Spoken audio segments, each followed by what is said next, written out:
তো নরেন্দ্র মোদীর জীবনটা ভারতবাসীর কাছে এত ইলিউসিভ, প্রধানমন্ত্রীর ডিগ্রি কি সেটা নিয়ে তিনি কথা বলেন না, কিন্তু সেই প্রধানমন্ত্রী এক্সাম ওয়ারিয়ার্সদের নিয়ে প্রত্যেক বছর একটা করে প্রোগ্রাম তিনি করেন। এই জিনিসগুলো কিন্তু ইনসিকিউরিটি থেকে আসে। আপনি চাইছেন যে পরবর্তী প্রজন্মকে ব্রেন ওয়াশ করে আপনার পার্টির ক্যাডার বানাতে।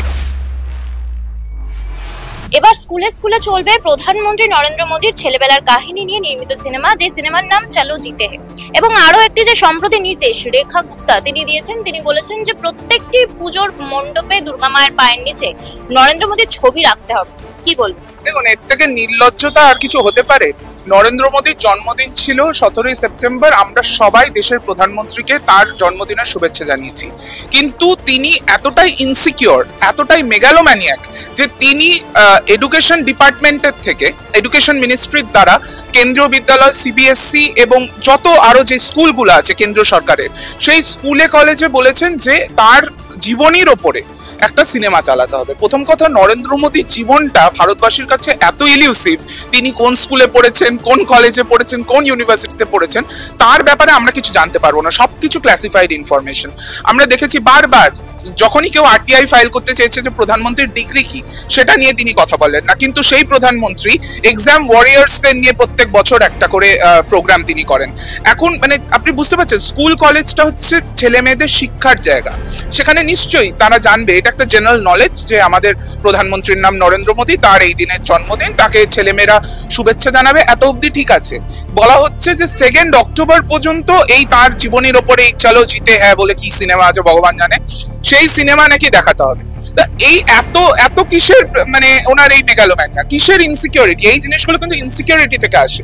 আপনি চাইছেন যে পরবর্তী প্রজন্মকে ব্রেন ওয়াশ করে আপনার পার্টির ক্যাডার বানাতে, সেই জন্য বিজেপি এই জিনিসটা করছে। এর থেকে মানে নোংরা আর কিছু হতে পারে না। এত বিকৃত মানসিকতা এই আমাদের কেন্দ্রীয় সরকারের কিছু বলার নেই। এবং এটা করে তারা পরবর্তী প্রজন্মকে আরো বেশি তারা ওই অন্ধভক্ত তৈরি করার চেষ্টা করছে। একদম, এটাও আমরা দেখলাম যে প্রথমত বিজেপি পশ্চিমবঙ্গে বলে যে আমরা যখন ক্লাবগুলোকে সহায়তা করা হয় রাজ্য সরকারের তরফ থেকে 1,10,000 টাকা করে দেওয়া হচ্ছে, তখন বিজেপি বলছে এটা দান খয়রাতি, এটা কি করে করতে পারে, আমরা চাই না, এইরকম ভাবে টাকা নষ্ট হচ্ছে হ্যান ত্যান। কিন্তু তাদেরই দিল্লির সরকার, রেখা গুপ্তর নতুন যে সরকার এসছে, তারা ক্লাবগুলোকে টাকা দিচ্ছে এবং তারপরেই বলছে নরেন্দ্র মোদীর ছবি লাগাতে হবে প্যান্ডেলে, দুর্গা মায়ের পায়ের কাছে ছবি লাগাতে হবে। এবং কেন? আপনি এই এত বছর ধরে মমতা বন্দ্যোপাধ্যায় পশ্চিমবঙ্গে বিভিন্ন যে পূজা অর্গানাইজার তাদেরকে একটা সরকারের তরফ থেকে সহায়তা দেওয়া হয়, কোনোদিনও বলা হয়েছে যে মুখ্যমন্ত্রীর ছবি রাখতে হবে? এইরকম এই নোংরা মানসিকতা, এই যে সমস্ত কিছুকে পলিটিক্যাল প্রিজম দিয়ে দেখা, এটাই হচ্ছে প্রবলেম। এবং এটা কিন্তু দিল্লির পূজা অর্গানাইজাররা মানেনি। সিআর পার্ক দিল্লির, সেখানে কিন্তু মানে প্রত্যেকটা পূজা অর্গানাইজার তারা বলে দিয়েছে আমরা কোনোভাবে আমরা পূজা মণ্ডপকে, মা দুর্গার মণ্ডপকে কোনোভাবে আমরা রাজনৈতিক আঙিনায় পরিবর্তন করব না। আমাদের এটা মা দুর্গার পূজা হয় এবং সেখানে আমরা ভক্তির সাথে মা দুর্গার পূজা করব। সেখানে কোনোভাবে নরেন্দ্র মোদী কেন, কোনো রাজনৈতিক নেতার ছবি থাকা উচিত বলে আমি মনে করি না।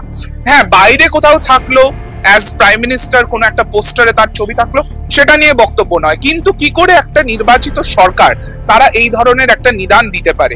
এটা তো সরাসরি মানুষের যেই ভক্তির জায়গা, যেই রিলিজিয়াস স্ফিয়ার, সেইটার মধ্যে বিজেপি দখল নিতে চাইছে। ইতিমধ্যেই আমাদের ব্রেনের দখল নেওয়ার চেষ্টা করছে, ছোট ছোট বাচ্চা তাদেরকে ব্রেন ওয়াশ করার চেষ্টা করছে এবং বড়দের সরাসরি করতে পারছে না। ওই জন্য টাকা দিয়ে, টাকার মাধ্যমে দুর্গা মায়ের মানে পায়ের কাছে তার জায়গা করছে। এবার দুর্গা মায়ের পায়ের কাছে কিন্তু অসুরকেই মানায়। ঠিক আছে, আমি জানি না বিজেপি ঠিক কি বলতে চাইছে।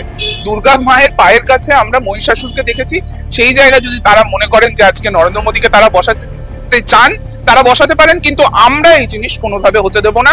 বাঙালিরা, বাঙালি হিন্দু যারা মা দুর্গার ভক্ত, তারা কোনোভাবে এই জিনিস বরদাস্ত করবে না। নরেন্দ্র মোদীর জন্মদিনের দিন 17ই সেপ্টেম্বর বিহারে একটি পোস্টার এসেছিল, সেখানে দুর্গা মায়ের পায়ের নিচে সিংহ রূপে ছিলেন নরেন্দ্র মোদী এবং যারা অসুর ছিলেন তারা ছিলেন বিরোধী দলনেতা অর্থাৎ রাহুল গান্ধী, তারা ছিলেন।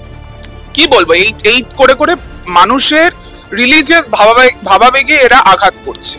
এই জিনিসটা আমি জানি না, এটা তো একটা ব্লাসফেমি বলে আমি মনে করি।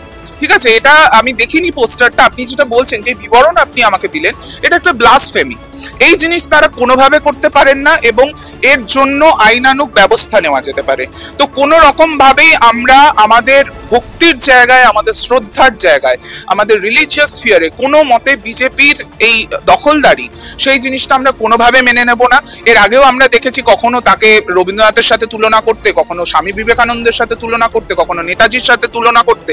এইগুলো কিন্তু বাঙালি মেনে নেবে না। বাঙালির কাছে মনীষীরা বা আমাদের কিছু দুর্গাপূজা আমাদের কাছে একটা ইমোশন, আমাদের কাছে একটা আবেগ। সেই জায়গায় বিজেপি যে নোংরামি করছে সেটা বাঙালি সমাজ কোনোভাবে মেনে নেবে না।